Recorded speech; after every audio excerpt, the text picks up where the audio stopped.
The man hurriedly retreated. Though he was shot in the shoulder, he managed to escape with his life, and with the policeman's gun now in his possession. The disarmed policeman was filled with self-blame. For a hunter, losing his weapon was a deep humiliation. Meanwhile, the wounded husband was just about to rest when he spotted one of the hunters not far away.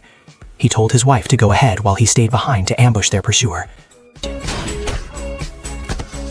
Unfortunately, their silhouettes were too exposed, and they were soon discovered. The man was shot and fell. His wife could only watch from a distance, too afraid to step forward. Once the hunters had left, the woman rushed to her husband's side and picked up the gun he had dropped.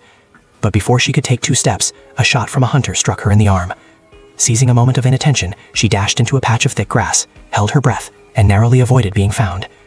After the hunters moved away without spotting her, she quietly made her way to their cabin. Inside, she bandaged her wound, then took the flare gun from the table. A final confrontation was about to begin.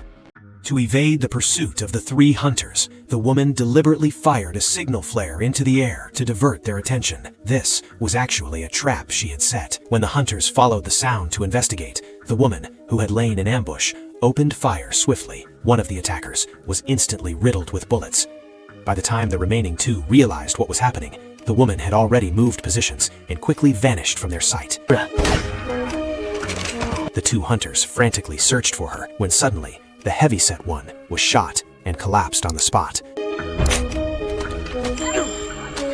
The woman, now holding a gun, approached and ordered the wounded man to get up so she could end his suffering quickly. In a critical moment, the heavyset hunter lunged and pinned the woman down. Just as he was about to deliver the killing blow, he tossed his gun aside and drew a knife, intending to humiliate her to death.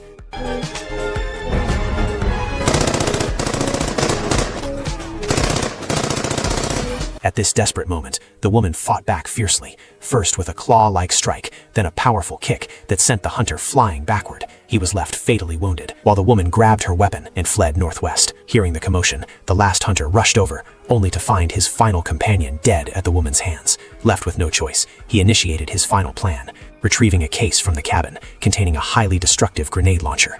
He returned to the forest, determined to kill the woman at all costs. At a critical moment, the woman dashed into a body of water. Fearing she might escape, the hunter threw a grenade into the water. The explosion sent debris and splinters flying everywhere. Seeing no sign of the woman surfacing after such a blast, the hunter assumed she was dead and returned to the cabin satisfied.